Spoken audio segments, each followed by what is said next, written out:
FM yegsi na.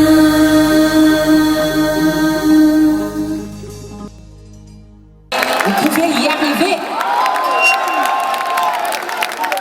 Ok? Parce que vous savez, gis naa ticket restaurant bi tout à l'heure, j'ai vu que le ticket coûte 150 francs. À l'époque, moi, j'avais pas 100 francs pour prendre le bus. Et pourtant, vous râlez parfois parce que 150 francs, c'est beaucoup. Moi, j'avais pas 100 francs pour prendre le bus. Je marchais pour aller à l'école. Aujourd'hui, je suis sur cette scène. Vous m'applaudissez, c'est parce que j'y ai cru et je me suis battue. Donc, si demain, vous voulez être comme moi, sur le grand podium, que des milliers et des milliers de personnes vous écoutent, vous applaudissent et vous approuvent, il faut croire en vous, vous battre, travailler dur pour y arriver. Et pour ça, gars, ça sert à rien naan jàng bi baaxul damay bàyyi dem Europe damay jël pirogue yi. Il vaut mieux être chez soi, gagner durement sa vie, même si vous gagnez un peu, vous êtes au moins chez vous. Vous travaillez la terre, vous travaillez dans les bureaux, vous travaillez le pays, mais au moins on vous dira jamais si tu n'es pas content, rentre chez toi. Parce que tout simplement, vous êtes chez vous. Donc gars yi gën ngeen ko gëm ngeen xam ne yéen a war a defar réew. J'ai confiance en vous, je compte sur vous. Et je sais que vous allez écouter ce que je vous dis et vous allez le faire pour changer le Sénégal. Si ça ne vous satisfait pas, il faut rester ici, travailler ici pour faire avancer le pays. On est d'accord? Et tout se fait dans la paix, dans le civisme, dans la citoyenneté et non dans la guerre ni dans la violence. Et je compte sur vous. Ok? Et en attendant, écoutez votre nouvelle radio, c'est la Femme FM. C'est la radio des femmes, des enfants et de la musique. C'est parce que moi qui marchais pour aller à l'école, j'y ai cru que j'ai réussi aujourd'hui à monter ça pour mon pays. Vous pouvez aussi le faire. Comme moi, vous pouvez faire. Et je sais que vous pouvez faire plus que ce que j'ai fait. Il suffit juste d'y croire, d'avoir la patience, l'espoir, l'abnégation et je vous assure, vous allez y arriver. Femme FM 87.9, c'est la radio qu'il faut écouter, c'est votre radio à vous. Bu ngeen ko dégloo jàppale ngeen jigéen ñi parce que day xeex àqal yelleefu jigéen. Bu ngeen ko dégloo jàppale ngeen éducation parce que njàng mee ko tax a jóg. Et enfin bu ngeen ko dégloo, vous soutenez les artistes derrière parce que c'est pour aussi la musique. 87.9, c'est la fréquence à retenir. Et je compte sur vous et j'ai confiance en vous. Ok? Merci.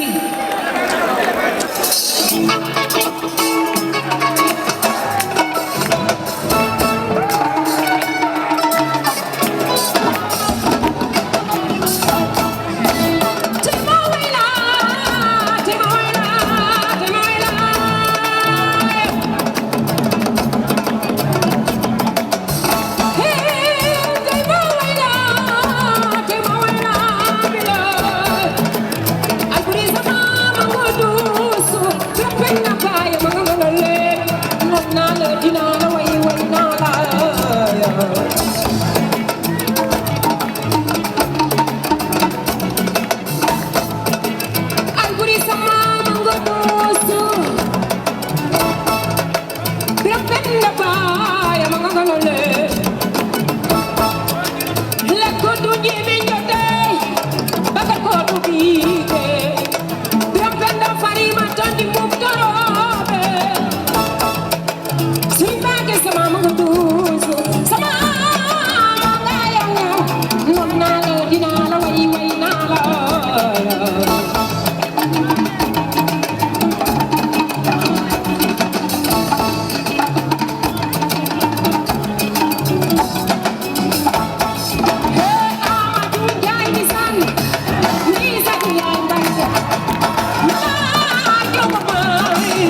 liggéey yow la ñu denk Xadi Caare sëñ Mbàkke la ñu denk Mayoon Jóob ay Aja Faatu noon naa la dinaa la way naa la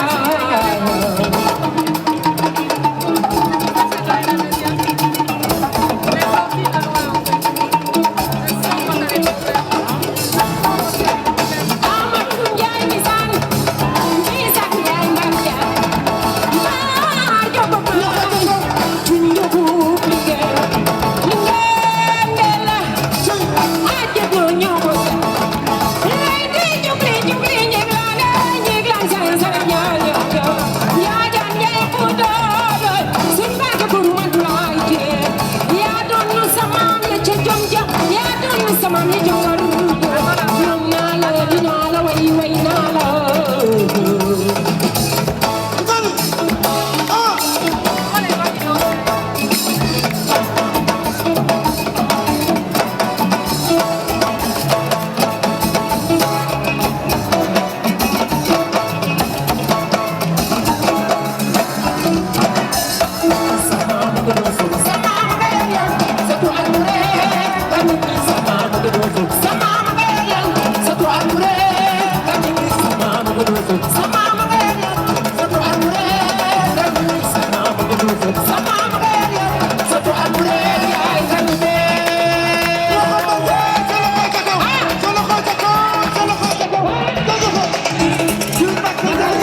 Femme FM yegsi na